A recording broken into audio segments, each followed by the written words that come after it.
Good morning. It's Laura here from Your Last Resort Home Organization and Staging, and I'm back for another weekly video bringing you some tips on home organization that you can implement yourself. Today, before we get going and I tell you about the topic, I just wanted to say a couple of things. First of all, a big thank you to everybody who voted in the Annapolis Valley Chamber of Commerce Valley Best Awards. Your Last Resort made it to the top 3 in the other category, a business that doesn't fit into any other category. So we were really excited. We attended the award ceremony this week on Tuesday night in Greenwood. Although we didn't win for our category, we were so excited to be there for a business of just 3 months to be nominated. It was a really wonderful honor. So thank you very much. Second of all, I want to say a big hello to Jen's family and friends out in Saskatchewan. I hear we have a big contingent out in Saskatchewan watching us. So I wanted to say hello and thank you for tuning in.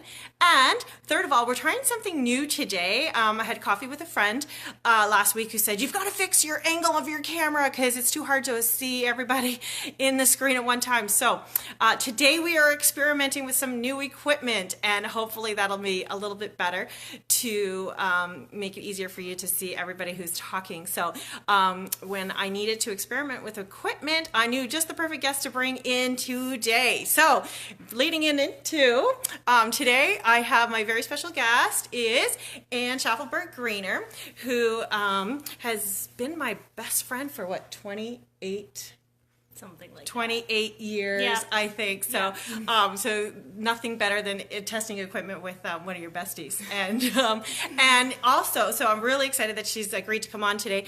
And not only that she's agreed to come on to talk today, it's also her birthday. So I'm really happy to have her here today. So what we're going to talk about today is well, you tell us who you are and what you do. I'm a physiotherapist, and I have been for going on close to 20 years. We're dating ourselves here today. Yes, I know. And I work in an outpatient clinic at Julie Scaling Physio, and I deal a lot with concussions, long-term head injuries, post-concussion syndrome, post-trauma vision syndrome, and I also deal a lot in geriatric rehab and fall prevention. So just about everything. Just about everything. Yeah. So the other day when Ann and I were together, I was just mentioning to her that we have had several clients who had concussions. And that's all I said because all of our information is confidential. But I did mention to her that we were working with a couple of clients who have concussions. And she started listing off a few things. Oh, make sure you do. And I said, stop. We're going to do a video. So I'm so excited. She said yes to come on and do a video. So we're just going to jump right in and get to the information. Yep. So what I want to know is first about fall prevention and why as a physiotherapist do you care about fall prevention? Why is this a big thing for physios? Falls are a huge issue in physio, and especially in a senior population. It is the leading cause of fatal and non-fatal injuries in people over 65.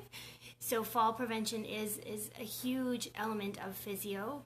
Why we want to prevent rather than have injuries come in afterwards. So like you're being proactive. Exactly. Yeah. So fall prevention or falls can lead to injuries from broken bones, broken hips, and it can also cause concussions.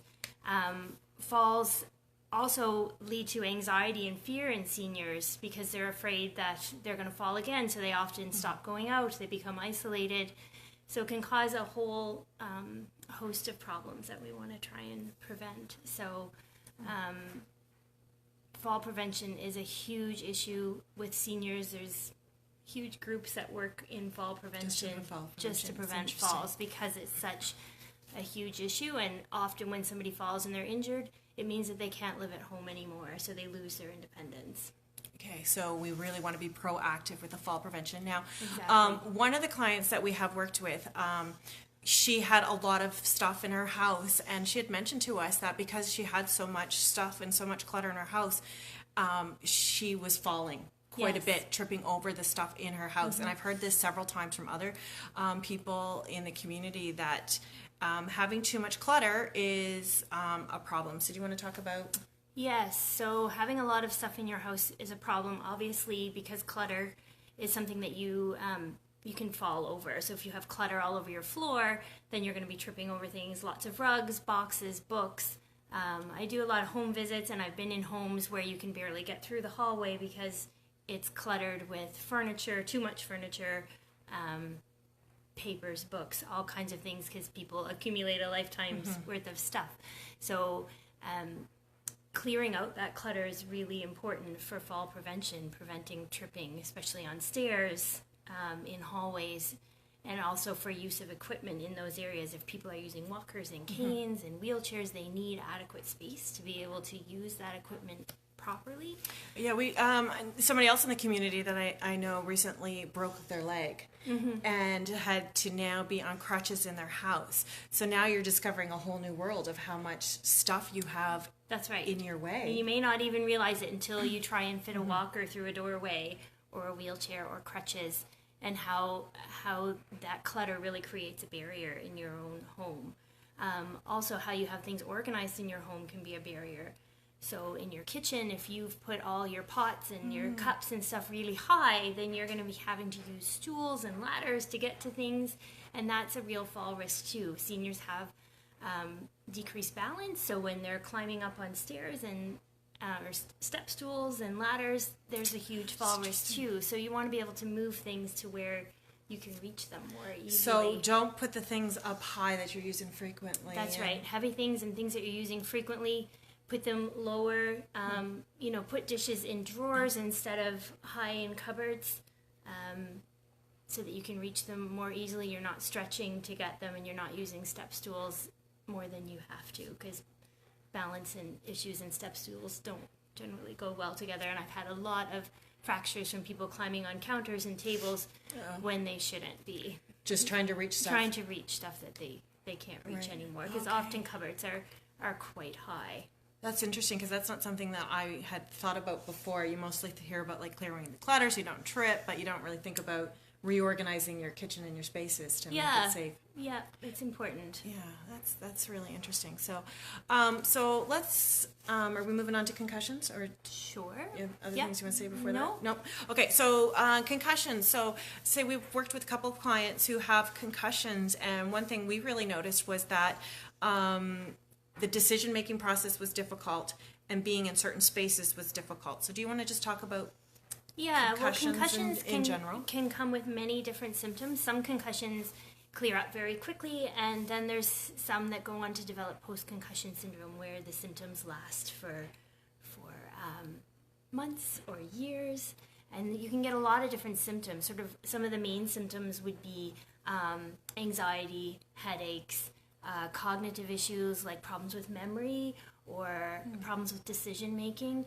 So when you throw in clutter to all of that, we all know that when our house is messy, it makes us more anxious. So if you're already having anxiety, having a cluttered, unorganized space just increases that anxiety.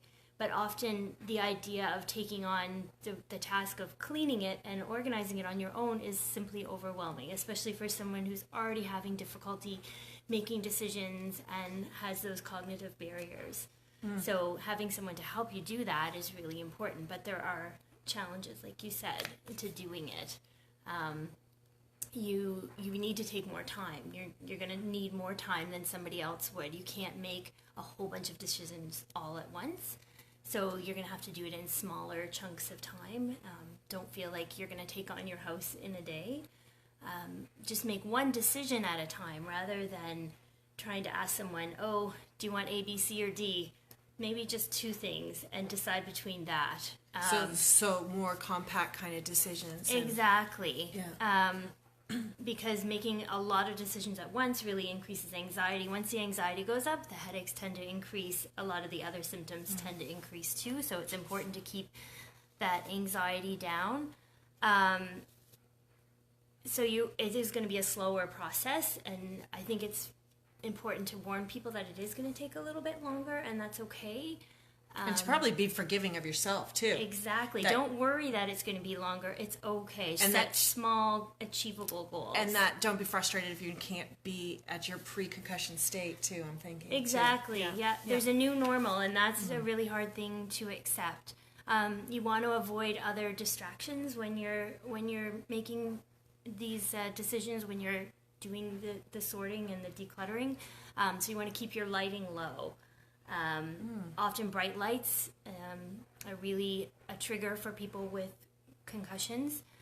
You don't want to have background music or background distraction noise, because that can be really difficult for people too. Often an extra noise or a lot of buzzing or noise in the background can be really distracting and can make decision making difficult.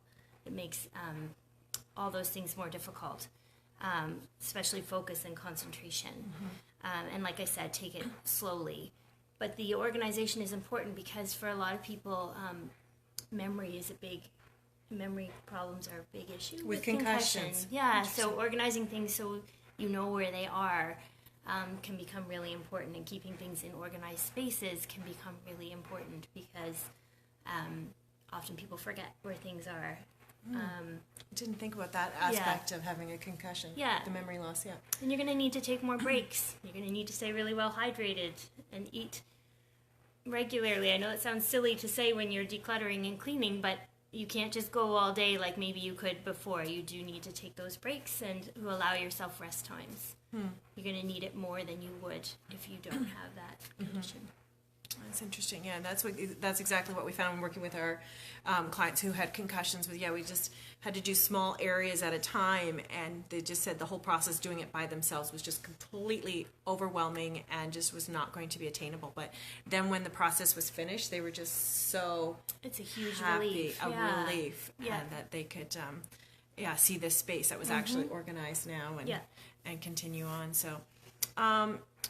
So anything else that you think for physiotherapy? And we've talked about concussions and mobility, and it's all important just to keep your house organized. And I mean, especially if you're considering getting any adaptive equipment for your home, getting it decluttered and organized first is a good step. As people age, it's really important to think about decluttering, because there is going to come a time when you're going to need probably some sort of equipment in your home, whether it be a stair lift or a walker or something.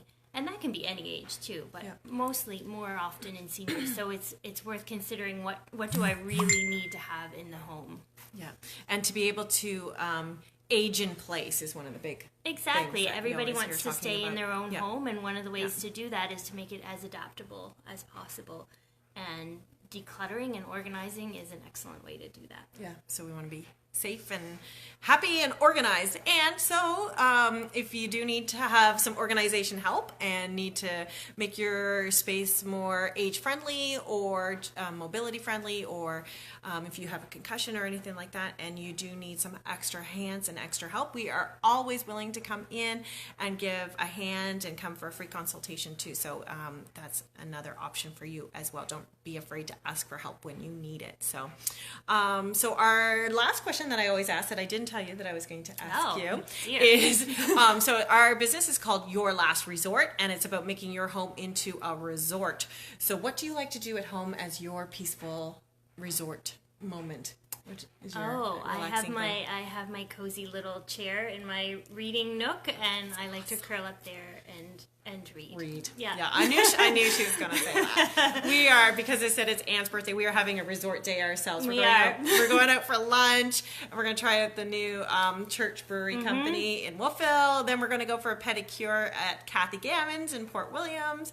And so we're going to have keeping it local, support local, and we're having a great day together. Yes. So thank you very much to my bestie Anne from Julie Scaling Physiotherapy Clinic, and Anne, you can find her in Wolfville, and you don't need a doctor's appointment. You do not or need a doctor's referral no. to come. So no, you do not. Right, so you can choose anywhere you want to go for physio. Yeah. So check them out. Thank you very much. Thank and thanks, you. Anne, for coming on. And we'll see you. Oh, I should also mention next week, we're going to be on next Friday, and we're going to be talking with Nancy Henry from the Kikma Grannies. And we're going to be talking about jewelry, how to organize your jewelry, and different ways to do it, visual ways and hidden away ways, but ways to organize your jewelry. And so tune in next Friday, and we'll be talking about that. Thanks very much. See you next week. Bye.